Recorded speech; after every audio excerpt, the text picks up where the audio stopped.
हाबाफारिखौ जागायनो सिगांबाय आरो 21 अक्ट'बरनिफ्राय लानानै 5 नभेम्बरसिम जे जोंनि बे बिटिआर हालामाव जों परिबर्तन जात्रा बे हाबाफारिखौ जोङो लानो बिथोन होनाय बायदि जोंबो दिनैहाय 12 नं चिरां दुवार ब्लक UPPlआ 25 अक्ट'बरनिफ्राय जागायनानै 5 नभेम्बरसिम जोङो गोजोन हानजा सुरनाय बे हाबाफारिखौ जोङो लानो सिगांबाय आरो बे हाबाफारियावनो दिनैहाय जोङो नैबे कुंग्रिं प्राइमारिनि सिङावहाय जोङो दिनै जागायनाय बा बेखेवनाय जे हाबाफारि बे हाबाफारि जोङो लानो सिगांबायानो दा बे बेखेवनाय हाबाफारियावनो बाहागो लानो हानाय जोंजोंनो लेंहरजानाय जोंनि UPPlनि जाहा मावफुं सोद्रोमा सार दिनेन्द्र नार्जारी सार बाहायनो बाहागो लानो हादों जोंनिनो UPPlनिनो जा मावफुं सोद्रोमा सार कलेन्द्र बसुमतारी बिथां बाहागो लानो हादों जोंनि बे समस्तिनि जा बिजाथि सार रन्जित बसुमतारी बिथांमोन गासैखौबो आङो फुंबिलिनि नोंथांमोननो गोसो गोरबोनि आङो साबायखर आरो हामलायनाय जासिबाय जों गोबाव खालामनो सानाखै जोङो जोंनि हाबाफारिखौ जोङो गिबियाव जोंनि ओपनिं जे खालामनाय जोङो फिथा हास'नाय बेखौ जोङो खालामनो सिगांगोन बिनि उनावहाय जोङो फ्लेग अफ खालामगोन बिनिफ्राय जोङो लासै लासै जोंनि थांखि फारसे जोङो थांनो जोङो सिगांगोन दा बे समावहाय आङो नुजाफैनो हानाय गासैबो आलासिफोरखौ आङो खनसे सिनायथि होनो आङो खावलायगोन बे समावहाय आङो सिनायथि होनो खावलायगोन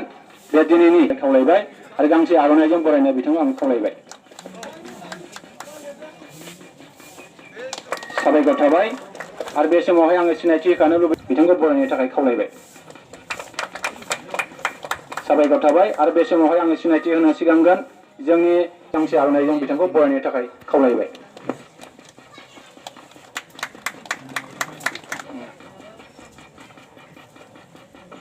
साबायखर थाबाय सारनिसिमबो आरो बे समाव थाबाय सारनिसिमबो आरो बे समावहाय आङो सिनायथि होनो खावलायगोन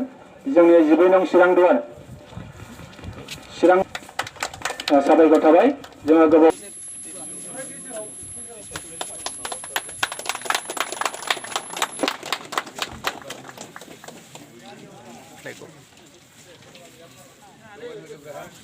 साबायखर जासिबाय आरो बे समाव सुंदब बिबुंथि लाखिनो थाखाय आं सारखौ गुरै खावलाय साइकेल रेलियाव नुजाफैनाय जोंनि पार्टिनि बोसोनखौ नुनानै जाहाथे ओंखारफैयो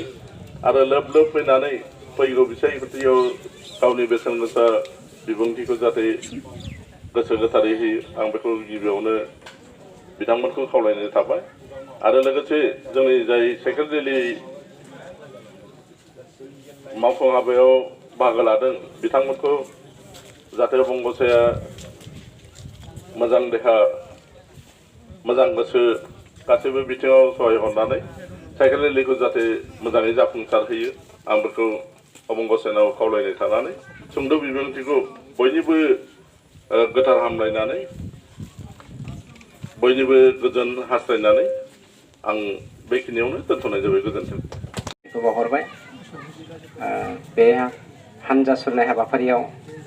बाहागो लाफैनो हानाय जोंनि मिरु आफादनि दैदेनगिरि नोंथांमोन आरो ब्लक जिल्ला प्राइमारि लेभेलनि साफ्रोमबो दैदेनगिरि नोंथांमोन दिनैनि हाबाफारिया गुबैयै सान्थि आरो खौसेथिनि स्ल'गान आरो बे थांखिजोंनो जोङो बे मोन्थोरजोंनो जोङो जोंनि जौगाथाय बेफोर गासैनिफ्रायबो जोङो बन्सित जानानै फैदोंमोन आरो बेखौ जोङो आबुं खालामनायनि थांखिजों UPPl हानजाया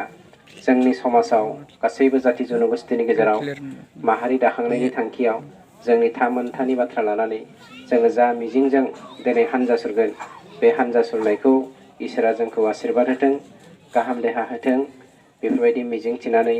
साफ्रोमखौबो आं UPPl हानजानि सासे सोद्रोमा जानानै बरायनानै आंनि सुंद' बिबुंथिखौ बेखिनियाव फोजोबबाय गोजोन्थों UPPl long live promote boro long live promote boro long live Ranjit Bosumatarí long live Ranjit Bosumatarí long live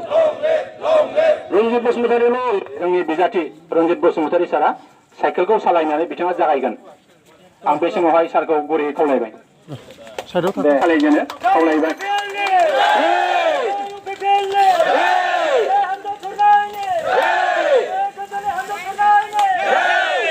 आरो जोंनि बे बे साइकेल हान्जा सुरनाय बेखौ जों लिड खालामगोन जोंनिनो इयुथनि आफादगिरि जाथ'नाय बसुमतारी बिथाङा मोनफ्रोमबो माखासे मिटिंजों सोमोन्दो लाखिलांनानै बे हाबाफारिखौ जाहाथे बिथांनि दैदेननायनि गेजेरजोंनो जाहाथे जोङो हाबाफारिखौ मावफुंनो हायो बेखिनिखौ आङो खावलायबाय आरो बे समावहाय आङो साबायखर जासिनो आङो खावलायगोन जे जों बे हान्जा सुरनायनि जे जागायजेननाय जे हाबाफारि बे हाबाफारियाव जोंजों लोगोसे जोंनि UPPlनि जाम्बा सोद्रोमा सार कलेन्द्र बसुमतारी बिथांनोबो आं साबायखर जासिबाय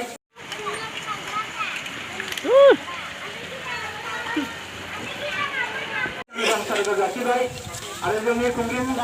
जौगाखां आफादनि आफादगिरि लकेन्द्र नार्जारी बिथांनोबो साबायखर जासिबाय आरो बे समावहाय जोंहा चिरां जिल्ला UPPlनि